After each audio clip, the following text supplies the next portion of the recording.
Hi friends, welcome to Lachchuma cooking channel. ಇವತ್ತು ಮೇಕೆ ರತ್ತ pepper gravy ಮಾಡೋಣ. ಒಂದು ಪಾತ್ರೆ ತಗೊಳ್ಳಿ, ಎಣ್ಣೆ ಹಾಕಿ, ಮತ್ತು ಈರುಳ್ಳಿ, ಕರಿಬೇವು ಸೊಪ್ಪು, ಹಸಿಮೆಣಸಿನ್ಕಾಯಿ ಮತ್ತು ಒಂದು ಕ್ಯಾಪ್ಸಿಕಮ್ ಹಾಕ್ಕೊಳ್ಳಿ. ಡಿಫ್ರೆಂಟ್ ಫ್ಲೇವರ್ ಸಿಗುತ್ತೆ ನಿಮಗೆ. ಮತ್ತು ಅದನ್ನು ಫ್ರೈ ಮಾಡ್ತಾ ಇರಿ ಅಷ್ಟು ಬೇಗ. ಶುಂಠಿ ಬೆಳ್ಳುಳ್ಳಿ ಪೇಸ್ಟು, ಪೆಪ್ಪರು, ಹಸಿಮೆಣಸಿನ್ಕಾಯಿ, ಕೊತ್ತಂಬರಿ ಸೊಪ್ಪು ಹಾಕ್ಕೊಂಡು, ಮತ್ತು ಒಂದು ಟೊಮಾಟನ್ನು ಕಟ್ ಮಾಡಿ ಹಾಕ್ಕೊಳ್ಳಿ.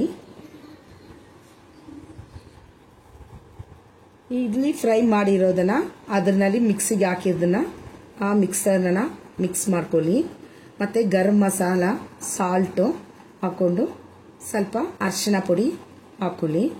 ಮತ್ತು ಕಟ್ ಮಾಡಿ ಇಟ್ಟಿರೋ ರತ್ತನ ಅದರಲ್ಲಿ ಆ್ಯಡ್ ಮಾಡಿಕೊಂಡು ಚೆನ್ನಾಗಿ ಮಿಕ್ಸ್ ಮಾಡಿ ಫ್ರೈ ಮಾಡಬೇಕು.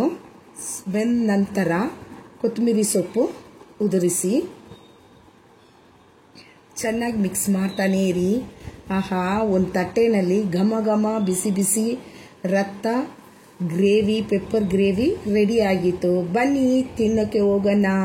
Thank you for watching Lachchuma channel. ನೀವು ಒಂದ್ಸಲ ಮನೆಯಲ್ಲಿ ಟ್ರೈ ಮಾಡಿ, ಕಮೆಂಟ್ ಮಾಡಿ, ಸಬ್ಸ್ಕ್ರೈಬ್ ಮಾಡಿ ಆ್ಯಂಡ್ ಲೈಕ್ ಮಾಡಿ.